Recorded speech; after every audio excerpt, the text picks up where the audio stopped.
customer is looking to have a wall installed and then a few variations um, on their patio or their walkway slash patio slash whatever we want to call it. All right, so a little background information. The house next door to them is a Section 8 housing house, and they are constantly getting water draining over here that comes over here. So we started out with talking about putting drain tile in front of the wall and having sections for the water to come out in front of. And I explained to him how 3/4 inch clear worked and how if we dig it out and we dig beyond it, let's say 12 inches, it's going to create a place for the water to escape to, be absorbed to, and all that kind of stuff. So, long story short, we are going to bid to first of all install a wall. So we got a retaining wall right here. This is, he says, from Menards. No, not Menards. Home Depot. This is just standard funky looking retaining wall block that you can get at Home Depot.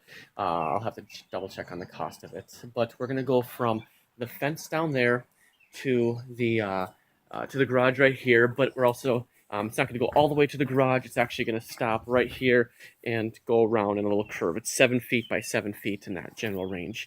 One thing to note is that there is a large root in the way. So we have to put in here chainsaw or whatever to get this out. So it's not his tree. He's not concerned about it. It's on his property and he has to get rid of it. So yeah, so just wanted to let you know that was discussed going around it, ending the wall early, but he wants his wall to go through there, and the tree is encroaching on his property, so he is going to deal with it.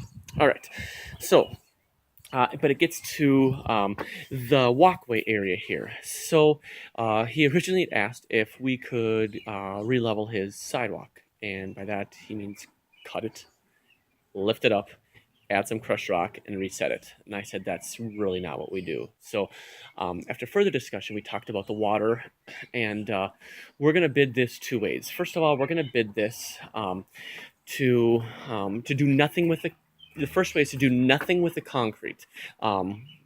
We would bid to put in from the step right here. He's going to take care of fixing this step here.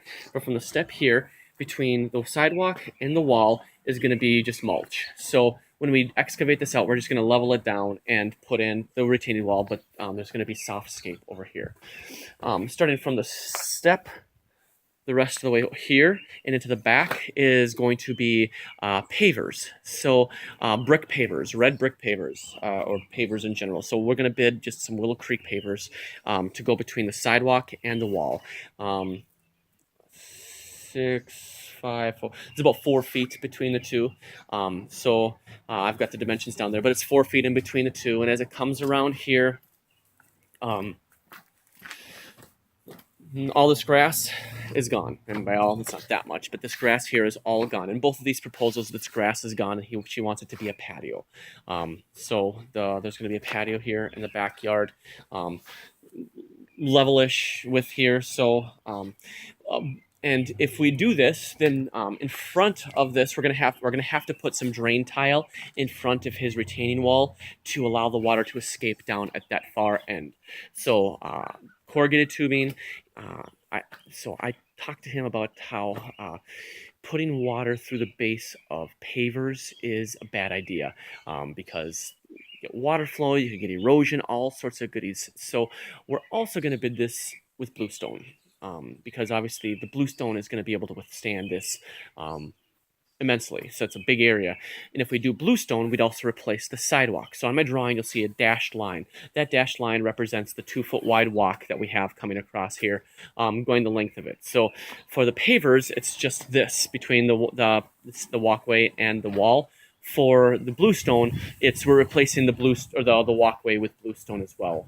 I told him it's not really comparing apples to apples because there's significantly more, but either way. And then also this area right here, let's go ahead and bid to take this out and to refresh it with something, whether it's river rock or this new rock or whatever it happens to be. Let's go ahead and just put that in there as a line item as well. So access is through this area right here. Let's see what we got here. I haven't actually looked. Okay.